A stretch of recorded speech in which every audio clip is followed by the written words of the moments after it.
नमस्कार दोस्तों, अब शुरू करते हैं अपन संस्कृत विभाग एसएसटी का सामाजिक का पेपर जो 2024 में हुआ था। उसकी पहला सवाल है, जैन धर्म की भिक्षुओं के लिए भोजन द्वारा हिंसा न होने संबंधित समिति कौन सी थी। यहाँ पर 4 समितियाँ दी हुई है। उसमें देखो अपना जो सही जवाब होगा वो था ऐसना समिति। 1 नंबर वाला जो सवाल है ये अपना सही होगा, ऐसना समिति, है ना। ये ऐसना समिति थी। जीवों रहित मतलब जीवों से रहित पर मलमूत्र त्याग करना वगैरह, ऐसा मतलब ऐसा था इसमें।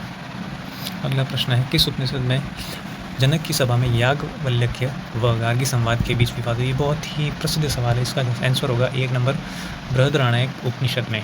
अगला सवाल है, उस अंग्रेज का नाम बताइए जिसने 1857 के विद्रोह को राष्ट्रीय विद्रोह कहा। ये भी बहुत ही सदाबहार सवाल है। ऑप्शन नंबर 3 इसका राइट होगा, बेंजामिन डिज़राइली। अगला सवाल है, रामानंद की उन महिला शिष्यों का नाम क्या था जिन्होंने उनकी मृत्यु के बाद उनका संदेश घर घर पहुँचाया। ये भी बहुत ही जाना माना सवाल है। इसमें आएगा पद्मावती और सुरसुरी, ऑप्शन नंबर 3। अगला सवाल है, सर विलियम जोन्स ने चंद्रगुप्त मौर्य का समीकरण निम्न में से किससे किया। सर विलियम जोन्स ने चंद्रगुप्त मौर्य का समीकरण किससे किया, मतलब यहाँ पर ये पूछा है सर विलियम जोन्स था, उसने चंद्रगुप्त मौर्य को किस नाम से पुकारा, तो इसमें आएगा सेंडोक्रेटस आएगा। फिर अगला 6ठा सवाल, किस जार को रूस की आंतरिक व्यवस्था में सुधार करने के लिए उद्धारक कहा जाता है। अब ये देखो रूस की क्रांति सवाल है, अलेक्जेंडर सेकंड को अपना option number 4 is correct answer. अगला सवाल है, निम्न में से कौन से फ्रांस के कार्डिलियस क्लब का सदस्य नहीं था। कार्डिलियस क्लब और 2 क्लब थे, एक तो जैकोबिन क्लब और एक कार्डिलियस क्लब। तब आपको पता होगा जैकोबिन जो क्लब था उसका जो मुख्य व्यक्ति था वो कौन था, रॉबर्ट्सपियरे, मतलब रॉबर्ट्सपियरे। तो इसमें ये तो सारे कार्डिसियन क्लब है, डेंटन, हर्बर्ट और मेराट, और रॉबर्ट्सपियरे था वो था जैकोबिन क्लब का। तो ऑप्शन नहीं पूछा है, तो option number 4 is correct answer. Congress द्वारा अगस्त 1942 के किस अधिवेशन में भारत छोड़ो आंदोलन का प्रस्ताव पारित किया गया। तो यहाँ पर जो सवाल आएगा वो आएगा बम्बई अधिवेशन के तहत। मनसब शब्द की उत्पत्ति किस भाषा से हुई। मनसब जो शब्द है वो अरबी भाषा का शब्द है। गुप्तकालीन पुस्तक रोमक सिद्धांत का संबंध किससे है। गुप्तकालीन जो पुस्तक थी रोमक सिद्धांत का संबंध खगोल शास्त्र है। पृथ्वी की गणनाओं के बारे में, पृथ्वी के ग्रह की जो गतियाँ थी उनके बारे में इसमें चर्चा की। निम्न में से कौन सा सुमेलित नहीं है। देखते ही पहचान जाओगे, पंचतंत्र जो किसने लिखी थी, विष्णु शर्मा ने।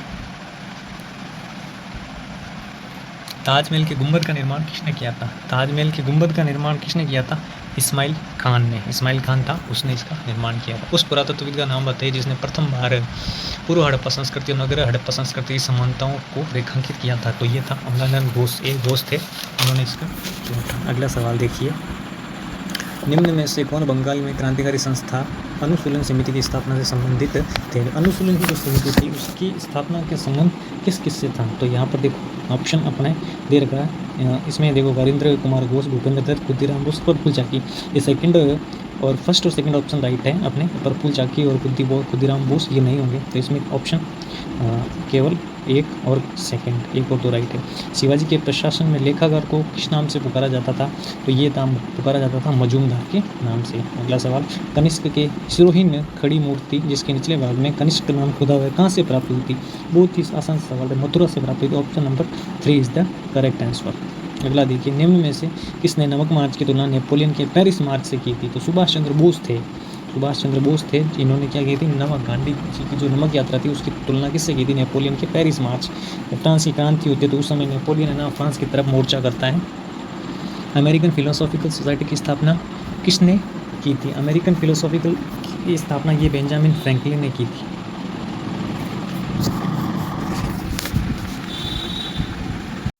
अगला सवाल देखिए, अगला सवाल है, ब्रिटिश सरकार द्वारा महात्मा गांधी को दी गई उपाधि जिसे उन्होंने असहयोग आंदोलन के दौरान त्याग दी थी। ये बहुत ही बेसिक सा सवाल है, ये एसएसटी के बच्चों को आना चाहिए। तो इसमें देखो जो उपाधि त्याग दी गई थी वो क्या थी, केसर ए हिंद की उपाधि। क्या थी, केसर ए हिंद की उपाधि थी, जो क्या कर दिया गया था, त्याग दिया गया था। किसके द्वारा त्याग दिया गया था, महात्मा गांधी के द्वारा, केसर ए हिंद की उपाधि।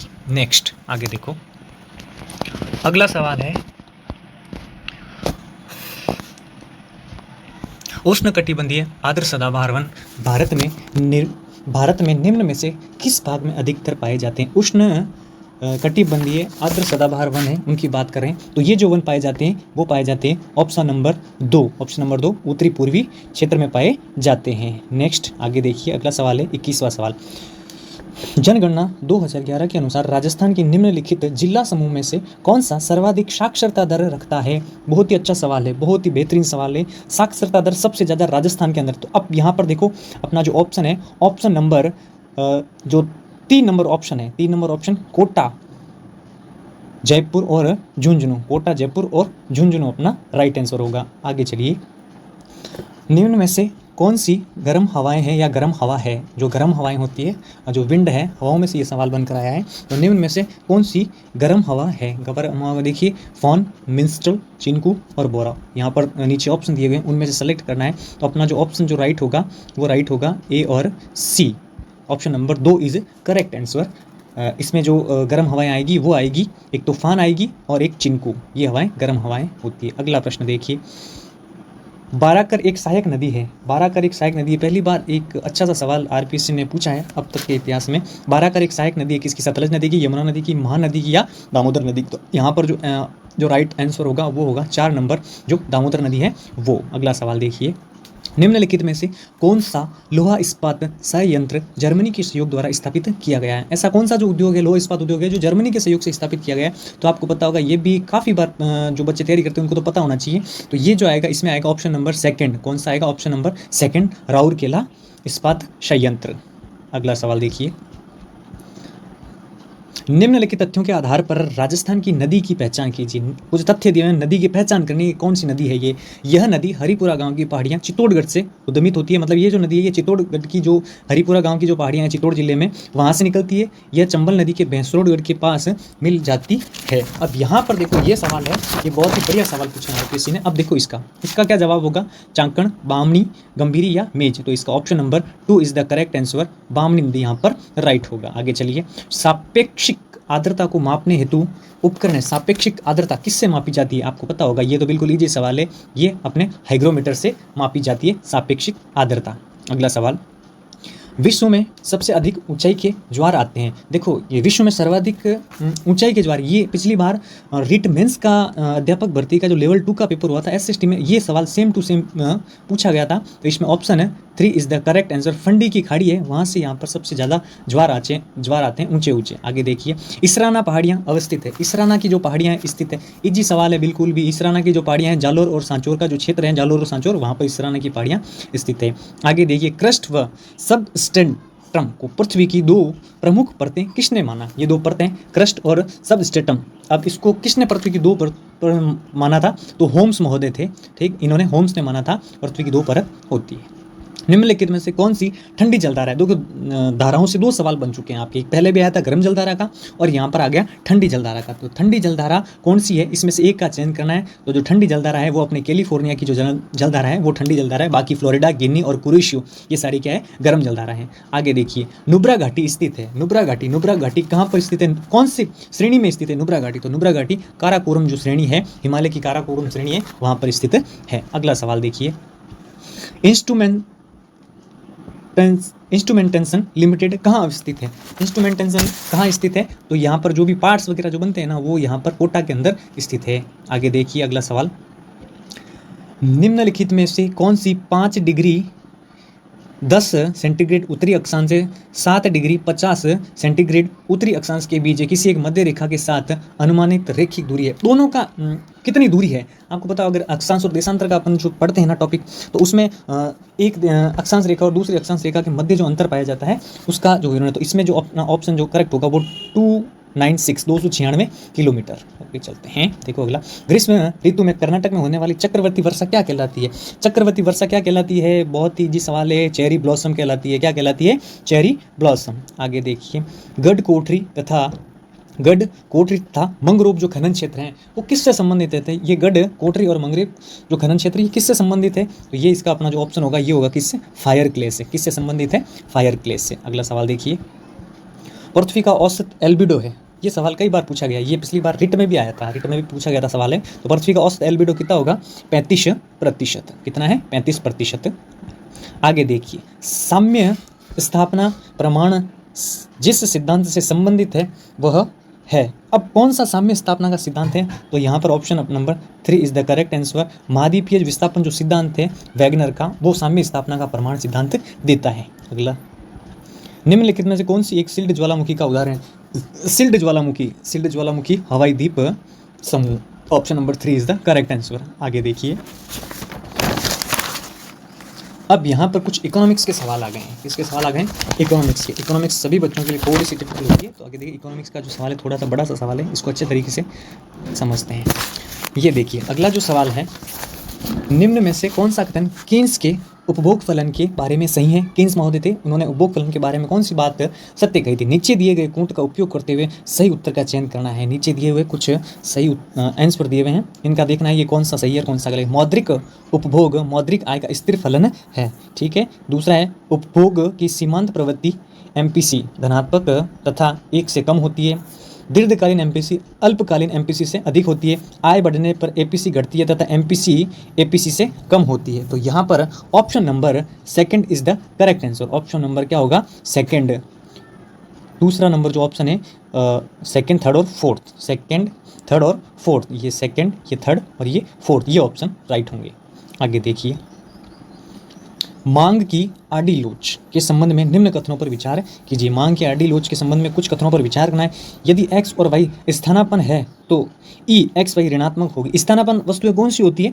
एक दूसरे के विपरीत। जैसे कि चाय है तो उसके लिए क्या होती है? कॉफ़ी, है ना। तो स्थानापन्न वस्तुएं उनको बोलते हैं, तो ऋणात्मक होती है, ठीक है। आगे देखिए, यदि x और y पूरक है तो E बराबर E x y धनात्मक होगी। यदि x और y संबंधित नहीं है तो E x y बराबर 0 होगी। तो इसका जो विकल्प आएगा वो एक अपना जो इसमें ऑप्शन है, option is the C is correct answer. केवल C ही सही है, बाकी ये सारी चीज़ें A और B क्या है? गलत है। आगे चलिए, निम्नलिखित में से सही विकल्प का चयन कीजिए जो, अब देखो ये बहुत ही अच्छा सवाल पूछा इस बार RPSC ने। ये पैटर्न चेंज किया है, प्रश्न का क्या है? पैटर्न चेंज किया है। तो सतत विकास लक्ष्यों की संख्या कितनी है वो बतानी है, और इसकी घोषणा कब और कौन से वर्ष में हुई थी, और लक्ष्य उपलब्धि वर्ष कौन सा है? तो option number is the 4 is correct answer, ठीक है। अब सतत विकास के लक्ष्यों की संख्या 17 रखी गई थी, इसकी घोषणा के वर्ष कौन सा था? 2015।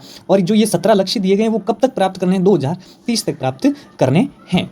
अगला सवाल देखिए, बेरोजगारी की सामान्य स्थिति यह भी कहलाती है। अब बेरोजगारी की जो सामान्य स्थिति है उसको क्या कहते हैं? सामान्य स्थिति होती है तो उसी को क्या बोलेंगे? खुली बेरोजगारी, है ना, ओपन अनएम्प्लॉयमेंट बोलते हैं इसको। अगला सवाल देखिए, भारतीय परिप्रेक्ष्य में निम्न कथनों पर विचार करना है। जो भारतीय परिप्रेक्ष्य में निम्न कथनों पर विचार करना है, ये है ना M1, M2, M3, M4 वगैरह, ये मुद्रा के जो प्रकार होते हैं ना उनके हैं। तो ये देखो यहाँ पर A क्या लिया? M2 बराबर M1 प्लस बैंकों के पास समावधि जमा। B M3 को समग्र मौद्रिक संसाधन भी कहा जाता है। तो अपना जो यहाँ पर आंसर होगा, आंसर केवल B ही सही माना है RPSC के द्वारा, इसको B ऑप्शन राइट होगा। अगला देखिए, सूची 1 और सूची 2 को मिलान कीजिए। इसके नीचे दिए हुए कूटों का उपयोग करते हुए सही उत्तर का चयन करना है। अब सही उत्तर बताना है आपको। समांतर माध्य क्या होता है, माध्यिका क्या होती है और बहुलक क्या होता है ना। इसमें देखो समांतर माध्य, पहला यह बटन को 2 समान भागों में विभाजित करता है, ठीक है। केंद्रीय प्रवृत्तियों का सुस्थिर मापक है। यह श्रेणी का सर्वश्रेष्ठ क्या है? प्रतिनिधि मूल्यांकन। अब देखो ऑप्शन नंबर ऑप्शन ए जो किससे मिलान करता है? यह केंद्रीय प्रवृत्ति, समांतर माध्य होता है उसमें केंद्रीय प्रवृत्तियां क्या होती है? ज्ञात की जाती है। और जो बी ऑप्शन है माध्यिका में क्या होता है? अलग अलग सारणियां दी हुई। तो यह 2 बटन को 2 समान भागों में विभाजित करता है। और बहुलक, यह श्रेणी का सर्वश्रेष्ठ प्रतिनिधिक मूल्य बहुलक निकाला जाता है। विशिष्ट श्रेणियां होती है जिसमें से एक बहुलक ज्ञात किया जाता है। तो इसमें अपना जो ऑप्शन है करेक्ट होगा, वो ऑप्शन करेक्ट होगा। 2nd नंबर जो ऑप्शन है वो इज द राइट आंसर होगा। आगे चलिए, नरेगा से सवाल आया। नरेगा के संबंध में निम्न कथनों पर विचार करना है। बहुत ही जी सवाल है। इसकी शुरुआत 2006 में हुई थी। इसकी शुरुआत कब हुई थी? 2006 के अंदर हुई थी, ठीक है। आगे देखो, इसके तहत NREP और RLEGP का विलय हुआ। ये कुछ और योजनाएं चल रही थी जब नरेगा की शुरुआत हुई थी, उससे पहले ये योजनाएं चल रही थी, है ना। तो इन योजनाओं को सम्मिलित कर दिया गया था। किसमें कर दिया गया था? महानरेगा जो चली थी, महात्मा गांधी जो रोजगार गारंटी अधिनियम था, उसमें इसको जोड़ दिया। तो अपना इसमें जो ऑप्शन जो राइट होगा वो होगा A और B, दोनों ही क्या है? सही ऑप्शन है। अगला सवाल ये देखिए, अगला सवाल, यदि बहुत अधिक मुद्रा बहुत कम सामान का पीछा करती है तो इसके परिणाम स्वरूप होने वाली मुद्रास्फीति क्या कहलाएगी? ये इन्फ्लेमेशन का सवाल है ना। तो यहाँ पर देखो, यदि बहुत अधिक मुद्रा कम सामान का पीछा करती है तो इसके परिणाम स्वरूप होने वाली मुद्रास्फीति क्या कहलाएगी? ये अपने जो मुद्रा कहलाएगी, ये मांग प्रेरित क्या कहलाएगी? मुद्रा क्या कहलाएगी? मांग प्रेरित मुद्रा कहलाएगी। नेक्स्ट सवाल 47, निम्न में से किस संकेतक को जीवन के भौतिक गुणवत्ता सूचकांक के निर्माण में सम्मिलित नहीं किया जाता है? ये कुछ सूचकांक होते हैं, उनमें किसको सम्मिलित नहीं किया जाता है? तो यहाँ पर जो प्रति व्यक्ति आय है, पर कैपिटल जो इनकम होती है, इसको क्या नहीं किया जाता है? सम्मिलित नहीं किया जाता है। अगला सवाल देखिए,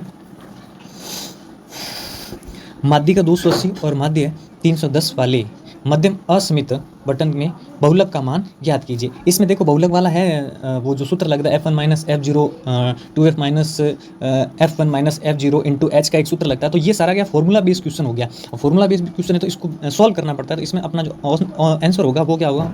220 होना गया। अगला,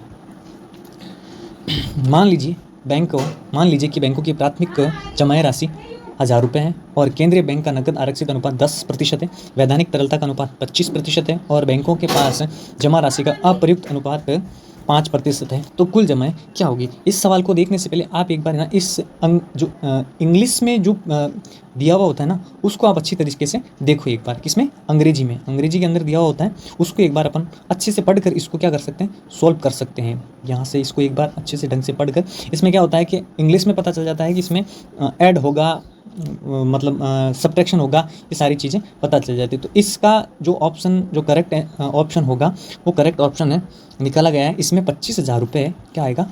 आंसर आएगा 25,000 रुपये। अगला सवाल, यदि सरकार X वस्तु पर एक उत्पाद शुल्क लगाती है तो देखो ऐसा सवाल थोड़ा सा इसको सोच समझ के करना पड़ता है। उत्पाद शुल्क अभी वैसे चल रहा है हमारे भारत के अंदर, अमेरिका ने भारत पर ज़्यादा टैरिफ लगाने की मांग की। अब जब टैरिफ लगता है ना, क्या लगता है? टैरिफ लगता है, अत्यधिक उत्पादन शुल्क लगता है, तब क्या प्रभाव पड़ता है?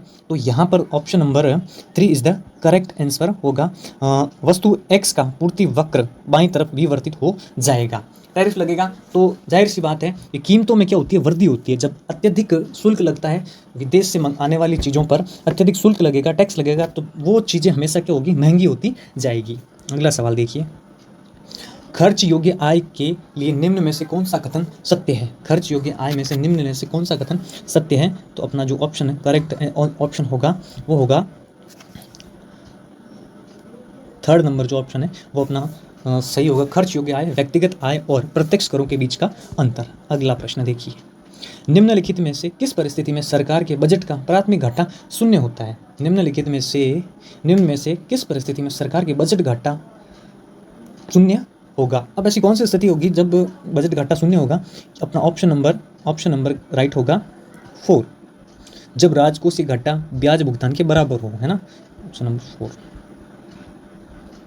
उपभोक्ता संतुलन के संबंध में निम्न में से कौन सा कथन सही है? निम्न में से कौन सा कथन सही है? Option number is the 4 right answer. Option number 4 होगा, तटस्थता वक्र का ढाल बजट रेखा के ढाल के बराबर होता है। जो तटस्थता वक्र है उसका जो ढाल होगा वो बजट रेखा के क्या होगा? बराबर होता है। अगला सवाल देखिए, भारत में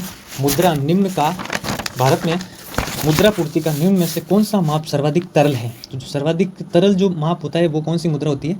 M1 मुद्रा होती है। अगला प्रश्न देखिए, किसी ऋणात्मक ढाल के सरल रेखीय मांग वक्र पर दाएं से बाएं ऊपर की ओर विचरण करने की मांग कीमत लोच। अब दाएं से बाएं आ रहा है तो जाहिर सी बात होगी उसमें क्या होगी? बढ़ती है। कीमत पर क्या पड़ेगा? कीमत बढ़ेगी। ध्यान रखना इस चीज़ को, ऋणात्मक में कीमत बढ़ती है। अगला प्रश्न, मांग की आय लोच शून्य होगी यदि आय में दिया गया परिवर्तन कैसा होगा? ऑप्शन नंबर 3 इसका राइट आंसर होगा, मांग में परिवर्तन नहीं लाता है।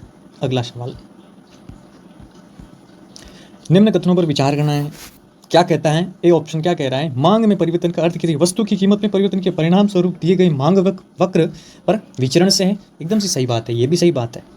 अब देखते हैं आगे क्या होता है। मांगी गई मात्रा में परिवर्तन किसी वस्तु के संपूर्ण मांग वक्र में विवर्तन है जो किसी व्यक्ति की मौद्रिक आय या रुचियों या अन्य वस्तुओं की कीमतों में परिवर्तन के परिणाम स्वरूप होता है। जहां तक देखो ये सवाल है, इस सवाल का जो ऑप्शन राइट है, RPSC ने जो सवाल माना, ये दोनों ही ऑप्शन क्या है? गलत। तो option number 2 is correct answer होगा इसका।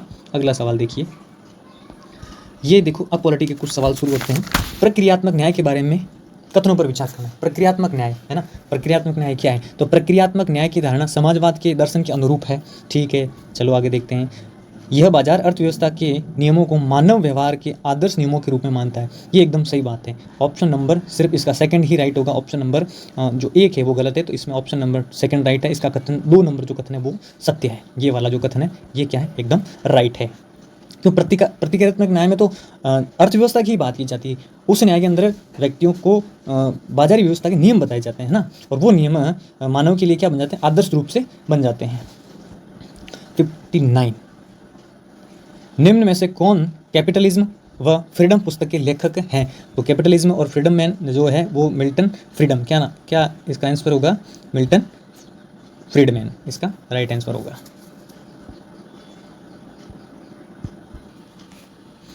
अगला प्रश्न देखिए, 60 नंबर क्वेश्चन है, निम्न में से कौन से विषय भारत के संविधान की राज्य सूची में सम्मिलित है? 3 प्रकार की सूचियाँ हैं, केंद्र सूची, राज्य सूची और समवर्ती सूची।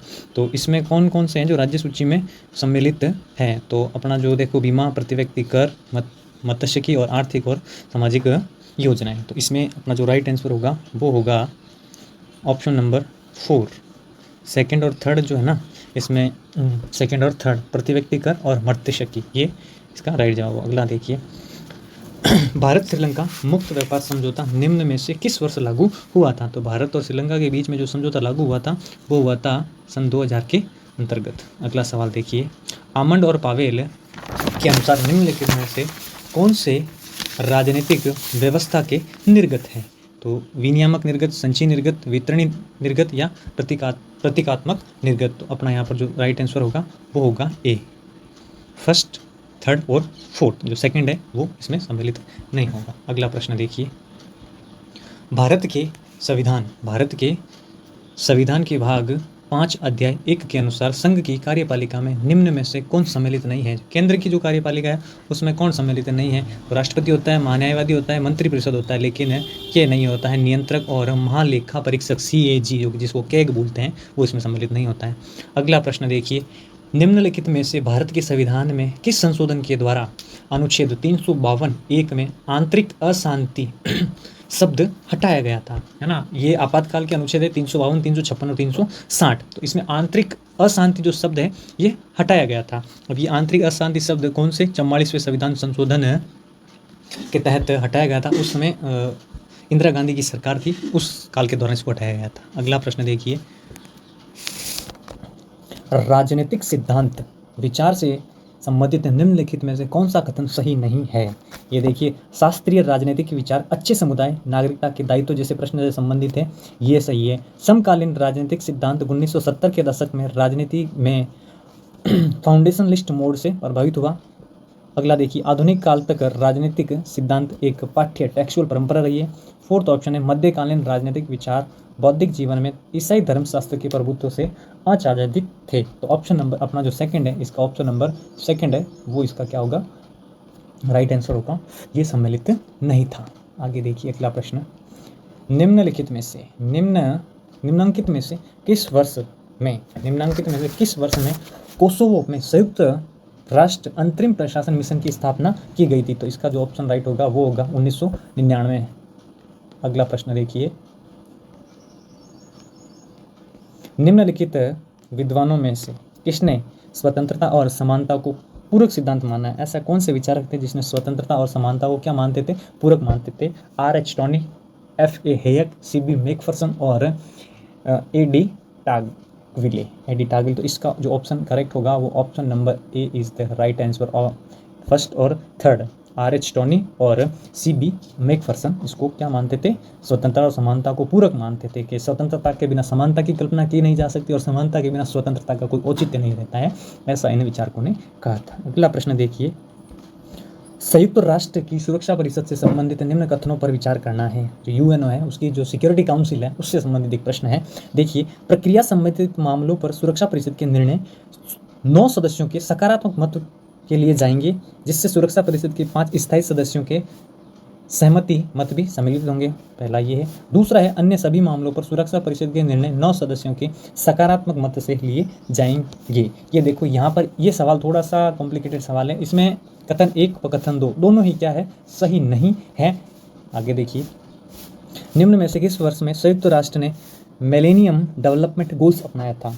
किस वर्ष मैंने मिलेनियम डेवलपमेंट गोल्स अपनाया था? तो इसका जो ऑप्शन होगा सेकंड, 2000 के अंदर अपनाया था। कौन सा ऑप्शन होगा? 2000 के अंतर्गत इन्होंने संयुक्त राष्ट्र संघ UNO ने मिलेनियम डेवलपमेंट गोल्स अपनाए थे। अगला सवाल देखिए आगे, निम्नलिखित में से राजनीतिक विज्ञान को प्रभाव व प्रभावित होने का अध्ययन मानता है। तो राजनीति विज्ञान को प्रभाव और प्रभावित होने वाला अध्ययन कौन मानता है? लॉसवेल, HD लॉसवेल, ये राजनीतिक विचारक ये मानता है। अगला प्रश्न देखिए, वैज्ञानिक सिद्धांत निर्माण में निम्न चरणों पर विचार करना है वैज्ञानिक सिद्धांत के संबंध में। तो देखिए, प्राकल्पनाएं होती है वैज्ञानिक सिद्धांत में, तथ्यों का वर्गीकरण भी होता है, वहाँ पर क्या होता है? सत्यापन होता है और एक सामान्यीकरण भी होता है। तो ऑप्शन अपना यहाँ पर जो राइट होगा, option number 4 is the correct answer. First, second, third और फोर्थ, ये अपना क्या होगा? राइट होगा। ये सभी कथन है ना सत्य हैं। आगे देखिए, मिशन सागर से संबंधित निम्न कथनों पर विचार कीजिए। 72 वाला क्वेश्चन है, कथनों पर विचार करना है। एक मिशन सागर था, उसके संबंध में बात की। हाल ही में करंट से जुड़ा एक सवाल दिया गया है। आगे देखिए, इससे भारत द्वारा हिंद महासागर क्षेत्र के देशों को साथ संयुक्त सैन्य अभ्यास बढ़ाने के लिए 2020 में प्रारंभ किया गया था।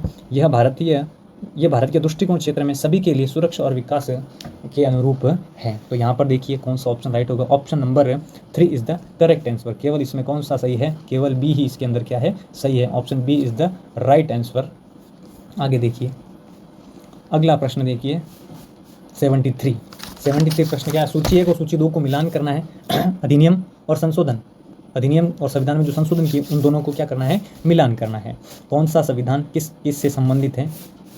बहुत बढ़िया सवाल है। 13वां संविधान संशोधन, 94वां, 95वां और 96, है ना? 13वां, 94वां, 95वां और 96। अब 13वां संविधान संशोधन था, वो किससे संबंधित था, है ना? तो पहला है अनुच्छेद 344 में संशोधन, 8वीं अनुसूची में संशोधन, अनुच्छेद 164 में संशोधन, या अनुच्छेद 15 खंड क के अंतर्गत स्थापित किया गया। तो यहाँ पर देखो, अपन अगर इसको मिलान करना चाहें तो ऑप्शन नंबर सेकंड इसका क्या होगा? राइट आंसर होगा। Option number second is the correct answer of this question. अब देखिए, यहाँ पर अगर अपन इसको मिलान करें तो ए का 4 ए का क्या हो जाएगा? ये फोर्थ वाले से मिलान हो जाएगा। बी का थर्ड से मिलान हो जाएगा, बी वाला 164 में। सी का 1 से मिलान हो जाएगा। ये जो सी ऑप्शन है इसका अनुच्छेद 364, और जो डी ऑप्शन है, डी का अपने इससे सेकंड वाले से क्या हो जाएगा? मिलान हो जाएगा। तो ऐसे इस प्रकार से ये प्रश्न है। आगे चलिए, देखो, निम्नलिखित विद्वानों में से किसने यह तर्क दिया कि राज्य केवल नकारात्मक स्वतंत्रता की रक्षा कर सकता है, सकारात्मक स्वतंत्रता राज्य से बाहर है? ऐसा कौन सा विचारक था जिसने ये कहा था कि राज्य नकारात्मक स्वतंत्रता की रक्षा कर सकता है और सकारात्मक स्वतंत्रता के दायरे से बाहर है? जो स्वतंत्रता होती है वो दो प्रकार की, नकारात्मक और सकारात्मक। तो नकारात्मक स्वतंत्रता क्या होती है? उस पर प्रतिबंध होते हैं, लेकिन सकारात्मक जो स्वतंत्रता होती है उस पर क्या नहीं होते हैं? प्रतिबंध नहीं होते हैं। देखो आगे देखिए, इसका जो राइट आंसर होगा ये होगा आइजिया बर्लिन बोलते हैं इसको, वैसे इसे हिंदी में है, ऐसा ही बनाएगा। आगे देखो, अगला प्रश्न, BCIM आर्थिक गलियारा में निम्नलिखित में कौन से देश सम्मिलित नहीं है? तो BCIM है ना, BCIM आर्थिक गलियारा जो है एक बना हुआ है, उसमें कौन से देश सम्मिलित नहीं है? अब देखिए, इसमें कौन कौन से देश सम्मिलित नहीं है, इस पर अपन चर्चा करते हैं। 4 देशों के नाम है, भूटान, चीन, मालदीव या बांग्लादेश। तो अपना जो राइट आंसर होगा, इसमें जो राइट आंसर होगा वो होगा सेकंड वाला ऑप्शन, केवल फर्स्ट और थर्ड। भूटान पहला जो होगा, भूटान इसमें सम्मिलित नहीं है, और तीसरा मालदीव इसमें सम्मिलित नहीं है। आगे देखिए, अगला प्रश्न, सूची 1 और सूची 2 को मिलान करना है। बहुत ही अच्छा सवाल है। संविधान की समितियां दे रखी है और उसके अध्यक्ष दे रखे हैं। अब इसको मिलान करना, संघ समिति, मूल अधिकार व अल्पसंख्यक समिति, कार्य संचालन समिति और प्रारूप समिति। अब 4 दे रखे, अम्बेडकर, पंडित जवाहरलाल नेहरू, कन्हैयालाल मुंशी और सरदार वल्लभ भाई पटेल, है ना? तो इस ऑप्शन का जो राइट आंसर होगा वह होगा अपने 3, ऑप्शन नंबर 3। अब देखो, इसको छोटा सा मिलान करते हैं, इसको मिलान करेंगे तभी हमें इसका पता चलेगा। इसमें देखो, फर्स्ट का आ जाएगा बी, ये देखिए, फर्स्ट का भी संघ शक्ति समिति के जो अध्यक्ष थे वो कौन थे? पंडित जवाहरलाल नेहरू। उसके बाद में जो मूल अधिकार जो समिति थी, इसके जो सदस्य थे वो थे सरदार वल्लभ भाई पटेल थे। और जो थर्ड कार्य संचालन समिति थी, उनके सदस्य थे KM मुंशी, कन्हैयालाल मुंशी। और चौथी जो प्रारूप समिति थी वो क्या थे? Doctor BR Ambedkar. तो ऐसे सवाल भी काफ़ी अच्छे पूछने लग गई है RPSC, आजकल पैटर्न चेंज होता दिख रहा है। आगे देखिए, अगला सवाल, निम्न में से कौन सा HIV का टेस्ट नहीं है? HIV का टेस्ट नहीं है। देखिए, इसमें HIV का कौन सा टेस्ट नहीं है?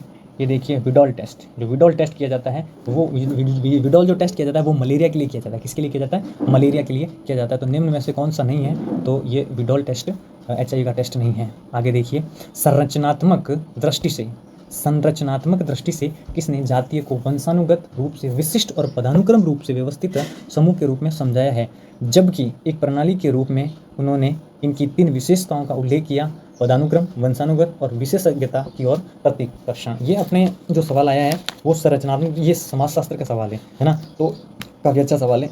इसका जो राइट आंसर होगा वो होगा CB बोगल, है ना। आगे चलिए, शास्त्रीय विश्लेषण करने वाली प्रथम कृति हर्बर्ट स्पेंसर द्वारा लिखी गई, उसका नाम था, बहुत ही अच्छा सवाल है, द प्रिंसिपल ऑफ साइकोलॉजी। कौन सी पुस्तक थी? द प्रिंसिपल ऑफ साइकोलॉजी थी, हर्बर्ट स्पेंसर के द्वारा लिखी गई थी। अच्छा सवाल। योगेंद्र सिंह के अनुसार निम्न में से कौन सा जाति व्यवस्था में परिवर्तन का कारण नहीं है? तो यहाँ पर जाति व्यवस्था में जो परिवर्तन का कारण नहीं माना गया है वो इसको माना गया है प्राइवेटाइजेशन को। ये निजीकरण है, वो जाति व्यवस्था में कोई सहयोग नहीं करते हैं। हिंदू धर्म की पुरुषार्थ व्यवस्था में किस पुरुषार्थ को अंतिम लक्ष्य माना गया है? तो अंतिम लक्ष्य जो माना गया है वो किसको माना गया है? मोक्ष। Question number A is the correct answer. आगे देखिए, निम्नलिखित में से कौन सी अवधारणा दुनिया पर आलोचनात्मक दृष्टि को प्रस्तुत करती है, जिसमें प्रत्येक सामाजिक घटना को एक व्यापक सामाजिक संदर्भ में दर्शाया जाता है? तो इसमें ऑप्शन जो राइट होगा वो राइट होगा सामाजिक परिप्रेक्ष्य। जो सामाजिक परिप्रेक्ष्य की जो अवधारणा है वो इसे स्थापित करती है। अगला प्रश्न देखिए, मान लीजिए एक व्यापारी है, वह व्यापारी होने के नाते ग्राहकों, एजेंटों, आयकर अधिकारियों तथा व्यापार यूनियन के संपर्क में आता है। अतः इन सबसे व्यवहार करने में जो भूमिका का प्रतिमान होता है वो कौन सी भूमिका कहलाती है? तो वो जो भूमिका कहलाएगी वो भूमिका कहलाएगी प्रतिमान भूमिका कहलाएगी। अगला प्रश्न देखिए, निम्न में से किस समाजशास्त्री ने समाजशास्त्र को समाज के समग्र स्वरूप का क्रमबद्ध अध्ययन एवं व्याख्या करने वाला विज्ञान माना है? तो H.F. गिडिंग्स। इसका देखते ही आप समझ में आ जाएगा इसका जो आंसर होगा वो क्या होगा, H.F. गिडिंग्स ने माना था इसको। आगे देखिए, प्राचीन समय में परिवार में संतानों उत्पत्ति के उद्देश्य से स्त्री को अपने पति के अलावा किसी अन्य पुरुष के साथ यौन संबंध स्थापित करने की अनुमति को क्या कहा जाता था? तो इस जो अनुमति होती थी इसको कहा जाता था नियोग। क्या कहा जाता था? नियोग की जो अनुमति होती थी उसको नियोग कहा जाता था। किसने समाजशास्त्र की परिभाषा देते हुए कहा कि समाजशास्त्र कार्य प्रणालियों तथा रीतियों, अधिसत्ता एवं पारंपरिक सहायता, अनेक समूह एवं श्रेणियों तथा मानव व्यवहार के नियंत्रण एवं स्वतंत्रता की व्यवस्था करता है? तो ये अपने एक प्रसिद्ध है, इसको मैकाइवर और पेज ने इसे इस परिभाषा को दिया था। आगे देखिए, यह किसका मानना है कि सामाजिक वर्ग औद्योगिक समाजों के चारित्रिक लक्षण है? सामाजिक वर्ग औद्योगिक समाजों के चारित्रिक लक्षण है, तो ये T.B. बोटमोर ने इसे माना था। देखिए, जाति के कार्यों को किसने 2 स्तर सांस्कारिक और वैचारिक पर विश्लेषित किया है? ऐसे कौन सा विचारक था जिसने जाति को 2 भागों में बांटा, जिसमें सांस्कारिक भी था और वैचारिक था? तो इसमें जो ऑप्शन राइट होगा ये होगा Narmadeshwar Mukherjee. Option A is the correct answer. अगला सवाल देखिए, निम्न में से कौन सा गरीबी उन्मूलन या कम से कम इससे महत्वपूर्ण रूप से कम करने के उपायों में से एक नहीं है? रोजगार सृजन ये शामिल होता है, भूमि मानव अनुपात ये शामिल होता है, वितरण न्याय ये होता है, लेकिन 4th ऑप्शन है काले धन का प्रवाह, ये इसमें शामिल नहीं होता है। आगे देखिए, ending corruption how to clean up India पुस्तक के लेखक कौन है? इस पुस्तक के लेखक थे N. विट्ठल, जो इसने पुस्तक लिखी थी। अगला प्रश्न देखिए, प्राथमिक समूह मानव स्वभाव की पोशिका या नर्सरी है, यह किसने कहा था? तो ये कुल्ले साहब थे, इन्होंने कहा था, C.H. कुल्ले साहब ने इसको कहा था। आगे देखिए, H.M. जॉनसन द्वारा दिए गए 4 बिंदुओं के आधार पर हम जान सकते हैं कि समाजशास्त्र एक वैज्ञानिक विषय है। निम्न में से कौन सा बिंदु उसमें से एक नहीं है? तो यहाँ पर जो ऑप्शन राइट होगा RPC द्वारा वो होगा नैतिक। जो नैतिक जो मूल्य होता है, नैतिक बिंदु होता है, वो इसमें सम्मिलित नहीं होता है। अगला प्रश्न देखिए, यह किसने कहा कि मानव समाज में धर्म इतना सार्वभौमिक, स्थायी एवं व्यापक है कि धर्म को स्पष्ट रूप से समझे बिना हम समाज को नहीं समझ सकते? तो ये किंग्सले डेविस एक विचारक थे, के डेविस थे, उन्होंने ये परिभाषा दी थी। आगे देखिए, निम्न में से कौन सा सामाजिक परिवर्तन का एक महत्वपूर्ण स्रोत नहीं है? सामाजिक परिवर्तन का स्रोत नहीं है, इसमें ऑप्शन आएगा एकीकरण, ये इसका स्रोत नहीं है। आगे देखिए, आदेश की एकता से आप क्या समझते हैं? आदेश की एकता से आप क्या समझते हैं? अधीनस्थ को केवल एक ही उच्चाधिकारी आदेश देगा, उच्चाधिकारी केवल एक अधीनस्थ को आदेश दे सकता है, अधीनस्थ को केवल एक ही आदेश प्राप्त होगा, या उच्चाधिकारी केवल एक आदेश दे सकता है? तो option number A is the correct answer. Option number A is the correct answer. 2 या 2 से अधिक संभव विकल्पों में से किसी एक का व्यवहार विकल्प को चुन लेना ही निर्णय करना है, यह कथन किसने कहा था? ये कहा था जॉर्ज R. टेरी, इन्होंने ये कथन कहा था। अगला प्रश्न देखिए, अगला प्रश्न कहता है निम्नलिखित में से कौन सा वैज्ञानिक प्रबंधन का सिद्धांत नहीं है। वैज्ञानिक प्रबंधन का सिद्धांत नहीं है, option number A is the correct answer. सहकारिता के स्थान पर व्यक्तिवाद, ये टेलर का जो वैज्ञानिक प्रबंध था उससे रिलेटेड है, तो इसमें ये 3 ऑप्शन इससे सिद्धांत से रिलेटेड। अंगूठे के नियम का सिद्धांत उन्होंने दिया था। संघर्ष के स्थान पर मैत्री और सीमित उत्पादन के साथ अधिक उत्पादन का दिया था। आगे देखिए, किस विचारक ने राजनीतिक प्रशासन द्वंद्व विचार का प्रारंभ किया था। तो राजनीतिक को ये अपने option number 4 is the correct answer, Woodrow Wilson. Henry Fayol ने किसी औद्योगिक उपक्रम की समस्त क्रियाओं को कितने समूहों में बांटा था। तो ये 6 समूहों में बांटा गया था। अगला प्रश्न, निम्न में से संप्रेषण प्रक्रिया का सही क्रम कौन सा है। संप्रेषण का जो, ये भी बहुत अच्छा सवाल पूछा गया है, तो इसका option number 2 is the correct answer होगा।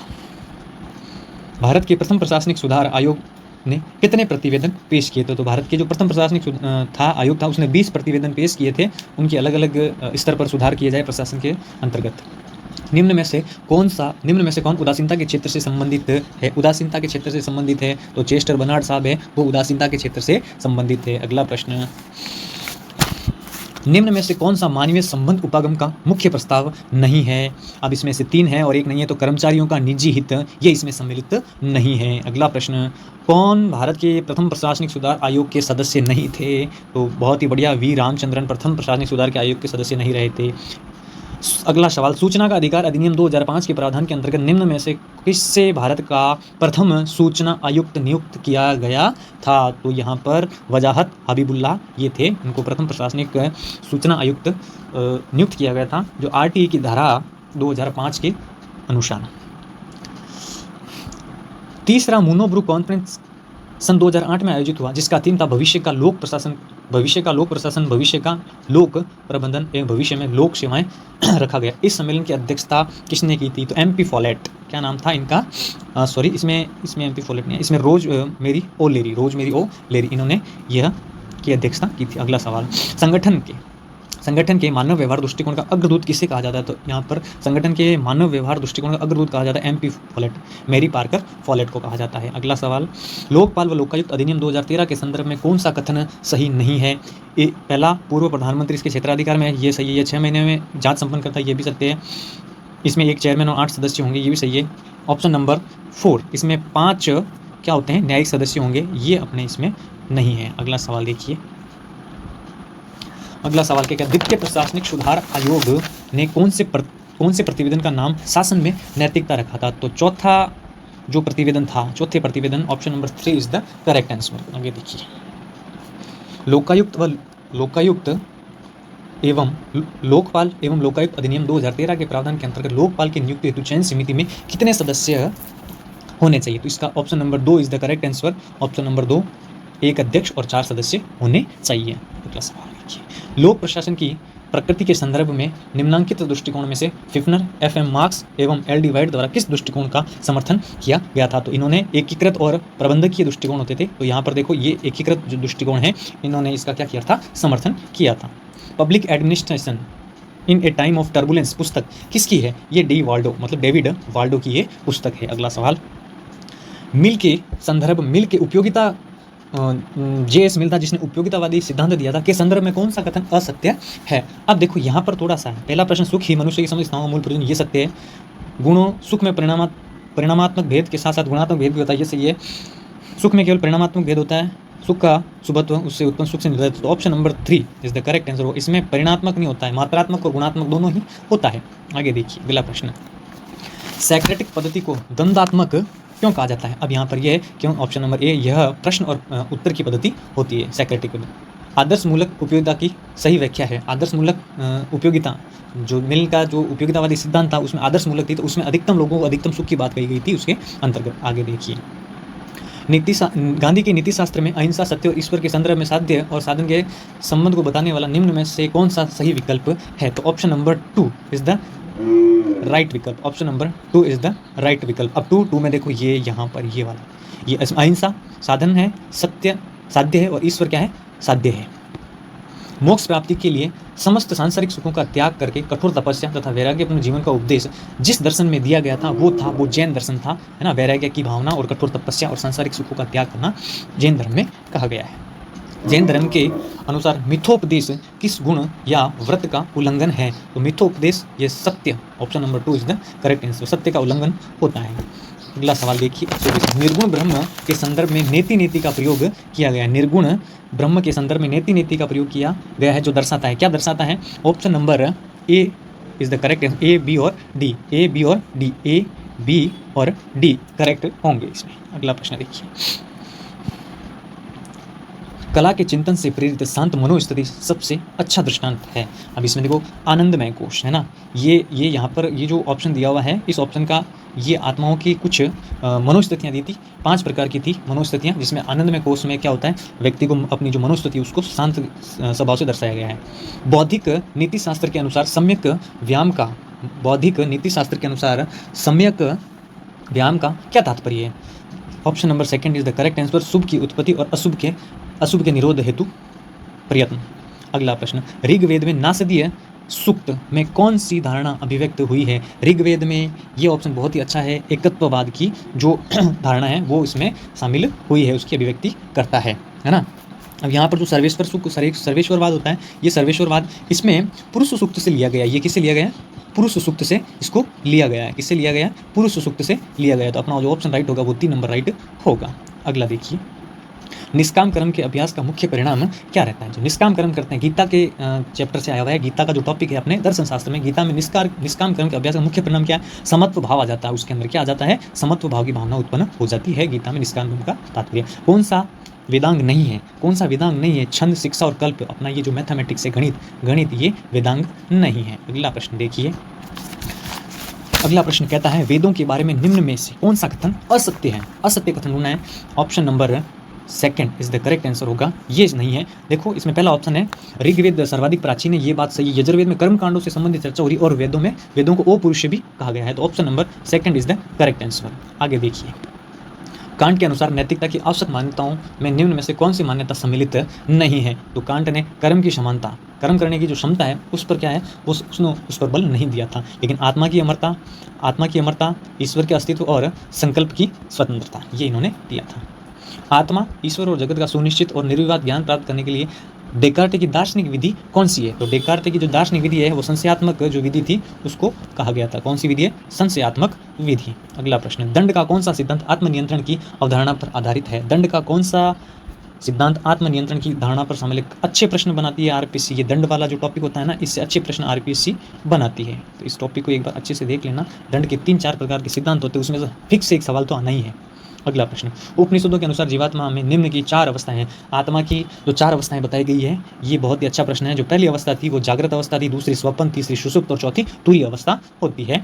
Option number 2 is the correct answer. आगे देखिए, अब सामाजिक विज्ञान शिक्षण के प्रश्न है। तो पहला प्रश्न देखिए, इसमें 131 नंबर, सामाजिक विज्ञान शिक्षण है पाठ्य पुस्तकों पाठ्यचर्या के अन्य विषयों से संबंधित करना कहलाता है। तो इसमें देखो, इसमें जो कहलाता है वो कहलाता है अनुप्रस्थीय। क्या कहलाता है?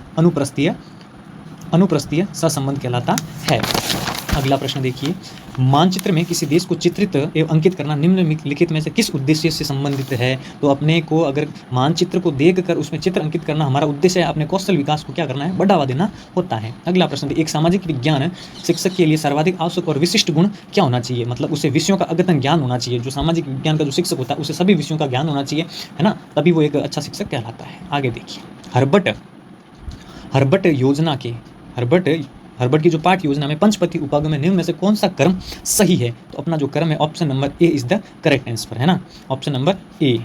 इसमें देखो, इसमें क्या आएगा? ये आएगा 1 नंबर पे, फर्स्ट पे ये, और 2nd नंबर पे आएगा बी, और 3rd पे आएगा ये एफ आएगा, और 4th पे आएगा ई, और फिर आएगा सी ना। उस हिसाब से प्रश्न क्रम पूछा गया हर्बट का पंचपदीय उपागम का।